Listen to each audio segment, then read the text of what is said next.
Now in this video of fractions, we'll understand various new terms. Like first one is like and unlike fractions. तो like and unlike fractions क्या होता है? जिस fraction का denominator same होता है, जैसे 3/2 एंड 1/2, दोनों का डिनोमिनेटर सेम है तो इसको बोलते हैं लाइक फ्रैक्शंस.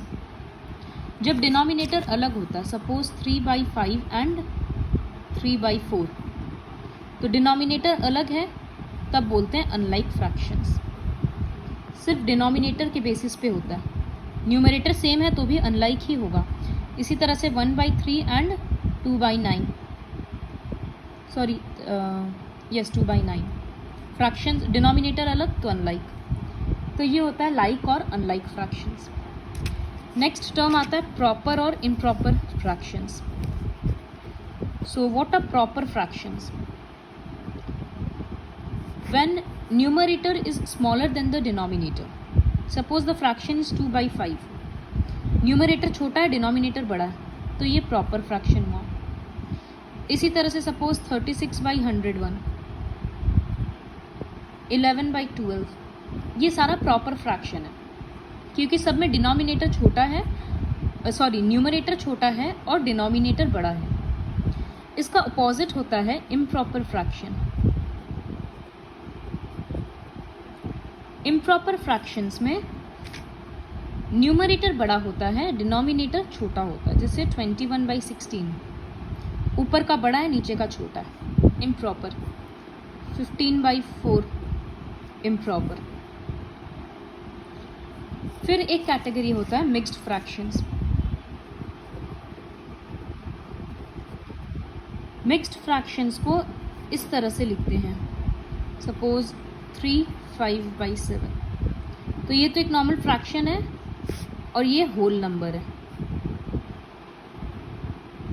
तो ये होता है मिक्स्ड फ्रैक्शन. 1/2,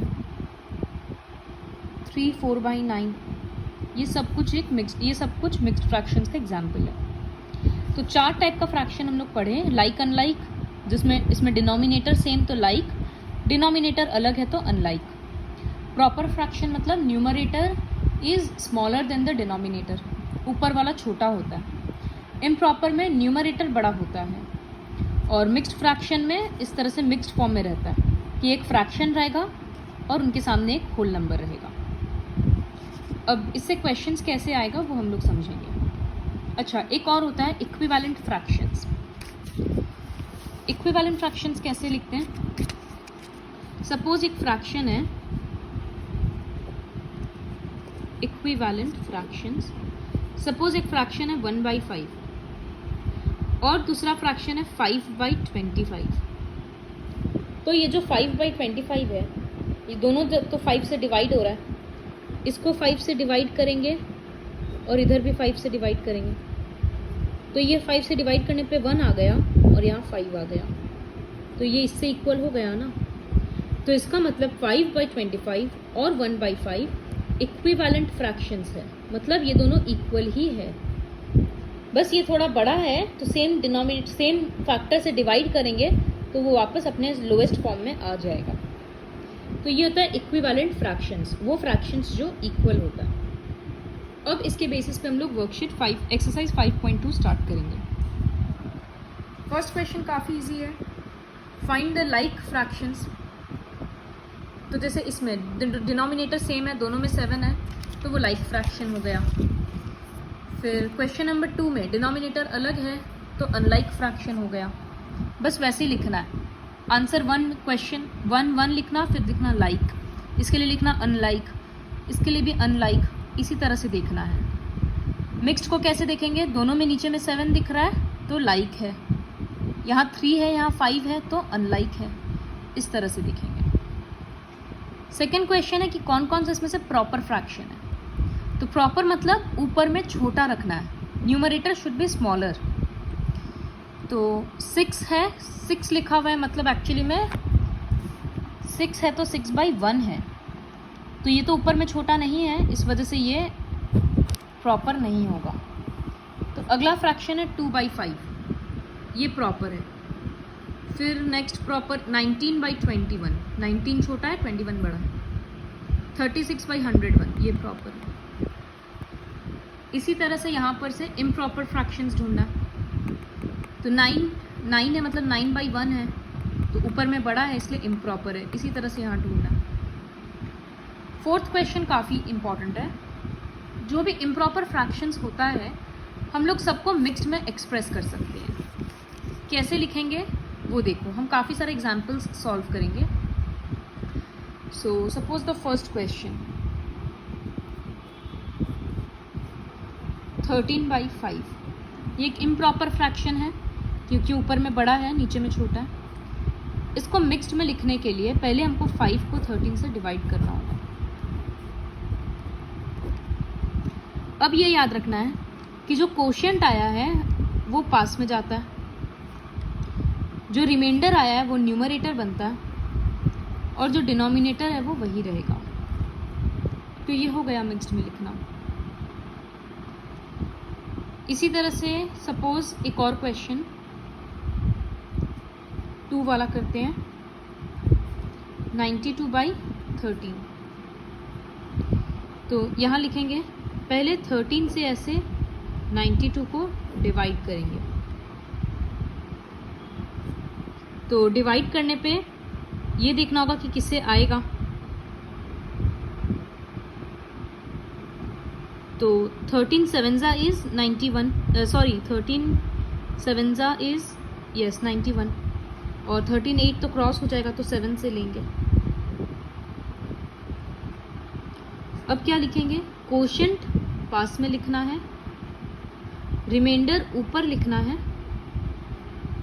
और डिनोमिनेटर यहाँ लिखना है। तो हो गया मिक्स्ड में। ऐसे ही सबको करना है। जैसे 135/14, तो 14 से ऐसे 135 डिवाइड करेंगे, कोशेंट आएगा वो पास में, रिमाइंडर ऊपर, डिवाइज़र 14 का 14 ही रह जाएगा। क्वेश्चन नंबर 5, ये ठीक इसका अपोजिट है। अब मिक्स्ड में लिखा हुआ है उसको इम्प्रॉपर में कन्वर्ट करना है। तो वो कैसे करेंगे, जैसे पहला नंबर है 3/5/7। इसका भी रूल याद करना होगा कि 3 × 7 करते हैं, ये दोनों नंबर मल्टीप्लाई होगा, तो 3 × 7 करेंगे पहले, और जो ये 5 है वो ऐड हो जाएगा, 7 के बदले 7 ही रहेगा। 3 × 7 21 प्लस 5/7 26/7। इसी तरह से एक और क्वेश्चन करते हैं, सपोज 5th वाला 13 7/10। तो ये दोनों मल्टीप्लाई होगा, 13 × 10 और 7 को ऐड कर देना, तो ये होगा 130 प्लस 7/10 137/10। इस तरह से 5th क्वेश्चन को कंप्लीट करना है। Now coming to question number 6। Question number 6 is write the fraction 3/5 है। Write a fraction equivalent to 3/5 with denominator 20। मतलब 3/5 से एक इक्विवेलेंट फ्रैक्शन लिखना है, तो इक्वल दे दिए, जिसका डिनोमिनेटर 20 होना चाहिए। तो इसका 2 प्रोसेस है, बट एक सिंपल सा बात ये है कि यहाँ पर 5 × 4 करने से 20 आया है, तो इसका मतलब यहाँ भी × 4 करके 12 लिख देंगे। फिर उसी तरह से सारा सम्स कंटिन्यू करेंगे। यहाँ पर एक और क्वेश्चन है, क्वेश्चन नंबर 4 5/9 विथ न्यूमरेटर 15। तो इस बार ऊपर में 15 लिखना है। तो 5 में 3 मल्टीप्लाई करने से आया, इसका मतलब यहाँ भी 3 मल्टीप्लाई कर देंगे तो 27।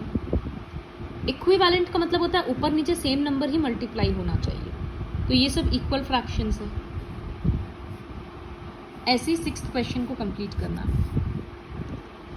7th क्वेश्चन में है राइट 4 फ्रैक्शंस इक्विवेलेंट टू, जैसे 8/11 दे दिया, अब इसके इक्वल में 4 फ्रैक्शन और लिखना है। तो एक काम करते हैं, पहले दोनों में 2 मल्टीप्लाई कर देते हैं, तो ये बन जाएगा 16/22, एक हो गया। अब दोनों में 3 मल्टीप्लाई कर देंगे, 24/33। दोनों में 4 मल्टीप्लाई कर देते हैं, तो 32/44। और दोनों में 5 मल्टीप्लाई कर देंगे, 40/55। तो ये सारा होता है इक्विवेलेंट फ्रैक्शंस। देखो अगर हम लोग सबको 2 से डिवाइड, ये इसको 2 से डिवाइड करेंगे तो 8/11 आ जाएगा। यहाँ 3 से डिवाइड करेंगे तो 8/11 आ जाएगा, तो सब इक्वल ही है। इसी तरह से 4/9, तो इसमें भी एक बार दोनों 2 मल्टीप्लाई करेंगे, दोनों जगह 3 मल्टीप्लाई करेंगे, इस तरह से लिखेंगे। Right 5 equivalent fractions for 12/36। तो 12/36 है, यहाँ पर हम लोग मल्टीप्लाई कर करके भी लिख सकते हैं, जैसे दोनों जगह 2 मल्टीप्लाई कर देते। और एक्चुअली ये क्या है, डिवाइड भी हो रहा है, दोनों जगह सपोज 2 से डिवाइड कर देते हैं, तो ये आ जाएगा 6/18। फिर इस दोनों जगह 3 से डिवाइड कर देते हैं, तो आ जाएगा 4/12। दोनों जगह 4 डिवाइड कर देते हैं, तो आ जाएगा 3/9। दोनों जगह 12 से डिवाइड कर देते हैं, तो 1/3। यहाँ हम लोग मल्टीप्लाई करके भी ला सकते थे, दोनों जगह 2 से मल्टीप्लाई कर देते तो होता 24/72। फिर दोनों जगह 3 से मल्टीप्लाई कर दो। इसमें क्या क्यों मल्टीप्लाई किए, क्योंकि ये मतलब यहाँ पर कोई कॉमन फैक्टर से डिवाइड नहीं होता, तो सारा मल्टीप्लाई से लाए। यहाँ कॉमन फैक्टर्स बहुत सारा है, तो डिवाइड करके भी ला सकते हैं या मल्टीप्लाई कर करके भी ला सकते हैं। Now question number 9, you have to check whether the given fractions are equivalent or not। तो इक्विवेलेंट है या नहीं, ये चेक करने का एक बहुत सिंपल लॉजिक है। जैसे 3/7 है और 15/35, 3 × 35 करो, तो यहाँ लिखेंगे 3 × 35 इक्वल्स टू, मल्टीप्लाई करके देखें 105 आया, और 7 × 15,